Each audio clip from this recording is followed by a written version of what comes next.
Welcome back, ladies and gentlemen, to FFL Weekly. I know you missed me. We're going to be trying out something new here. We are going live, folks. Going for that 100% speed run, hoping to get no mistakes whatsoever. But if I mess up on a sentence, please do not crucify me. Now, it was certainly a very heated last week in the FFL. Quite a few names thrown back and forth. But the best part about all this, ladies and gentlemen, I don't have to call anybody a scumbag or a clown. I can just let my actions do the talking.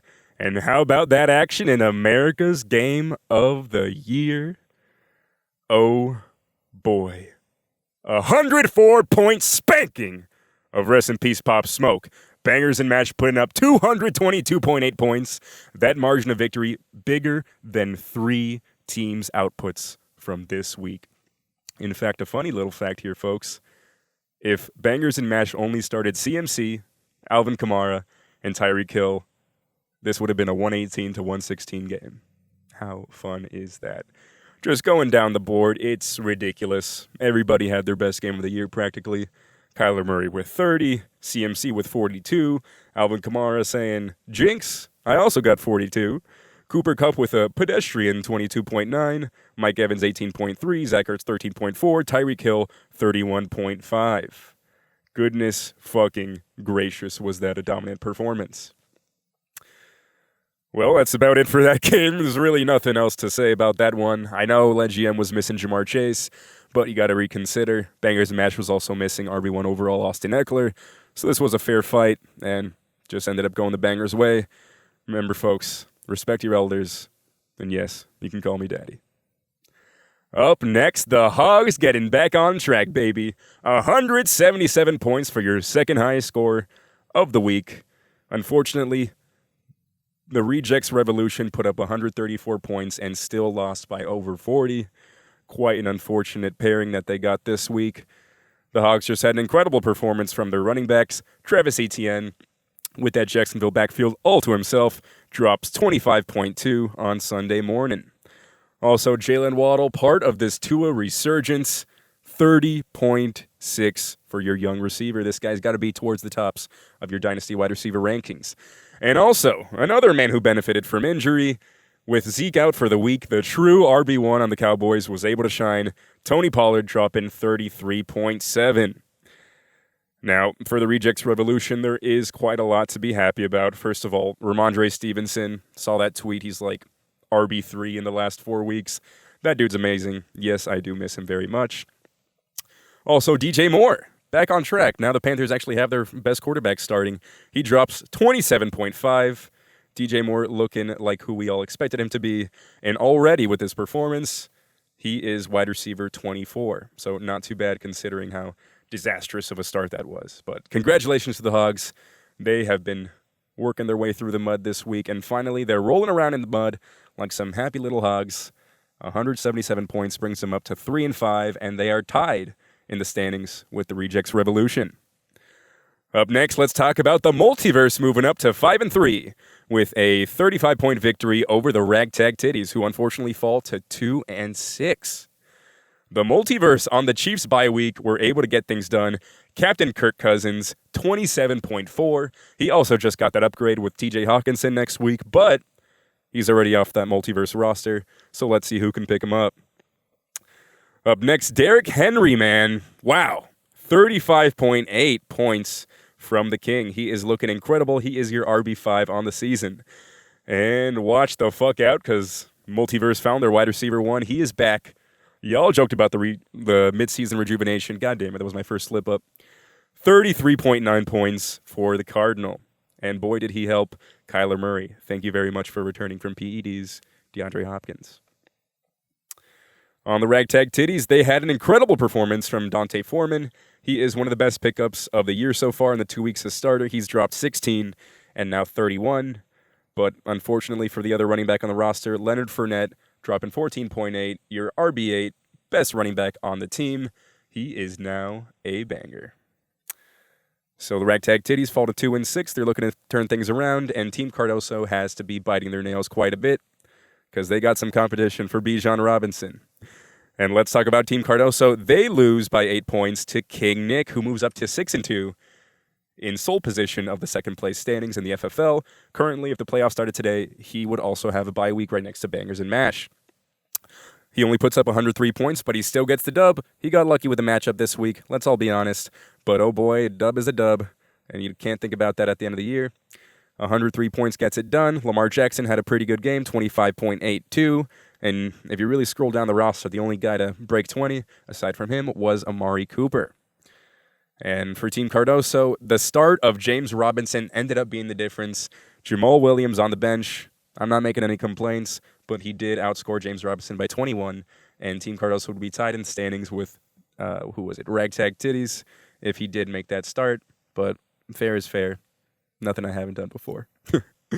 Moving on now, the Frugs move up to 5-3. They win by 50 over the High Rollers. This one was supposed to be a close matchup, but oh no, says Gabe. I got to show the fucking FFL who the hell I am. And he gets the job done looking through the matchup. And you see Joe Burrow had a pedestrian day, only 17 points. And Jonathan Taylor as well with only 5. But who carried the team? None other than their newest acquisition. I think so. I don't know if that's even true. A.J. Brown, 39.6. That man was unstoppable. He had 3 touchdowns in the first half, finishing with close to 40, carrying the team to a dub and a 5-3 record. High Rollers fall to 4-4. They also had a terrible performance from their quarterback. Justin Herbert was on a bye week, so they go ahead and pick up Daniel Jones, and he just simply could not get it done. Only 9 points on the day. Moving on to our last matchup of the week. Actually, no, that covers all of them. So we're going to be moving on, ladies and gentlemen, to Week 9 of the FFL. FFL Week 9. Yes, I do those live. Bangers and Mash, your 7-1 sole position of first place, take on the Hogs. And boy, is this a big matchup because the Hogs just got a win after a brutal streak of close games and tough losses. They're looking sharp now with Tony Pollard looking great. Travis Etienne up to form as the sole running back with full trust from that Jacksonville staff. And this could be a trap game for Bangers and Mash. I mean, the Hogs did just score 176 last week. So looking down the matchups, let's see if we got any primetime players today. And we do. Alvin Kamara with the Monday night matchup against the Baltimore Ravens. That has got to be nice for Bangers and Mash to have Alvin Kamara as your last hope. Anybody else? We're scrolling through. I apologize for this. You got the Eagles defense about to play against the Texans. Hopefully they can make that a very good output, considering this is considered by many to be the best team in the NFL, playing the absolute worst. Looking at the Hogs roster, we got any primetime performances? We do! Miles Sanders gets the start, but he is in the flex. What the fuck is going on? What are you doing? This is breaking fantasy etiquette, Hogs. Please, David, please fix this before we start our game. This is not easy on the eyes. I'm going to move on to our next matchup, actually, because I don't want to vomit live on air. We're looking at the 5-3 multiverse taking on the 4-4 high rollers. And goodness gracious, the high rollers have not set their lineup clearly. They have Cortland Sutton on a bye, Daniel Jones on a bye, Nick Chubb on a bye. Because I'm looking at this point projection, and it's 133-69. Now, I like that number, but I do not like to see that for FFL team projections. You got Patrick Mahomes playing Sunday night against the Titans. That is a big one. And oh my God, that means he's playing Derrick Henry. That is the Sunday night performance of dreams for the multiverse. Wonky is going to be locked in for that one, folks. And if I scroll on the bench, Justin Herbert, he's playing at 1 o'clock. Clyde Edwards-Helaire could possibly play, but I don't think he's getting the start. But Nick Chubb is on a bye week, so he actually might be forced into a start. And yeah, that's about it. He's got the Ravens defense playing Monday night against New Orleans. The Saints have actually been kind of interesting recently, especially force-feeding Alvin Kamara. So let's see if the Ravens can hold him under 24 points like they got last week. And moving on to our next matchup, we got King Nick taking on the Frugs. That is a great matchup. Is that the only matchup between teams with positive records? I think it is. Yeah, because the High Rollers are 4-4, and that's the only other option I was thinking of. Okay, so yeah, you got King Nick at 6-2 and Kermit the Frog at 5-3. This is a great matchup. If Kermit takes the cake, these teams are tied. If King Nick wins, he moves up to 7-2, which is dominant, and you almost have a playoff spot secured if you're 7-2 starting the year. So you got to be rooting for a win if you're King Nick. Praying for that one, but this looks to be a close one. In fact, Kermit the Frog right now projected to win by 40. Well, King Nick does not have a tight end or defense starting, so that explains quite a bit. But looking at the primetime matchups here, Lamar Jackson on Monday night, that's got to feel good as a last hurrah, having Lamar out there. And if Lamar is out there, that means you got Mark Andrews as well. Oh, wait, is he injured? He is not practicing on Thursday. That is not looking good. So we got to see what the hell's going on. There is Taysom Hill playing on Monday as well. That is actually a very smart pickup. So you got to wait Monday night, see a game time decision, and if Mark Andrews is not ready to go, you can plug in Taysom Hill for a quick few points and potential for blow-up. So I actually really like that strategy from King Nick. Any other primetime matchups? You do have Devontae Smith about to play. He gets the start. That is amazing. He's playing the Houston Texans, a very weak secondary, so hopefully he can get a touchdown or two in this game. And looking at Kermit DeFrug, does he have any primetime players? He has A.J. Brown going tonight, of course. Wow, so you have the Eagles receivers going head-to-head. There's a lot that I'm discovering live on air, folks, so my apologies if I'm a little slow here, but that is an excellent matchup to look forward to. And, yeah, that is incredible. So you got these over 500 teams playing each other. The best part, no matter who wins, both teams remain over 500. So doesn't that feel nice? Up next, we got Team Cardoso playing Rest in Peace Pop Smoke. Rest in Peace Pop Smoke looking to get all that bad feelings from last week out in a dominant win this week against Team Cardoso. They have Jalen Hurts ready to go in just a few minutes against the Texans. He's looking to have an incredible game, although you got to hope that the Eagles aren't up by 28 or 35 too early, and there's not a bunch of defensive touchdowns, which just makes them, just run the clock out and make this the Miles Sanders and Kenny Gainwell show. So hopefully the Texans can actually score a few points, and that's certainly what Rest in Peace Pop Smoke is hoping to see. Looking down, is there any other primetime matchups? There is Kenyon Drake starting for Rest in Peace Pop Smoke in the flex, and he is going on Monday night against the New Orleans Saints. Wow, very interesting start. That makes sense, though. I got Kareem Hunt and Saquon Barkley both on bye weeks. And looking at Team Cardoso, his team usually doesn't get too many primetime matchups just because of quality of play, quality of talent, and we certainly understand that.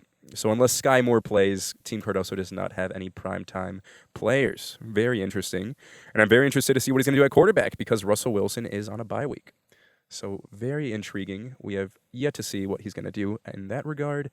And that leaves us with our final matchup of the week, ladies and gentlemen. It is the Rejects Revolution taking on the Ragtag Titties.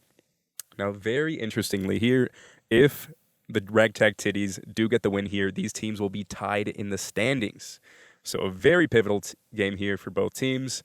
Ragtag Titties did just take a little hit, taking Leonard Fournette off the roster, trade him away for Raheem Mostert. But Raheem Mostert gets the start against the Chicago Bears, who have been a pretty easy matchup. Just ask Dameon Pierce. Plus, Dante Foreman's on a roll. He just scored like 31 last week. He gets the Cincinnati Bengals. Let's see if he can keep things up. And what else? Do we have any primetime matchups here? Harrison Butker, the kicker.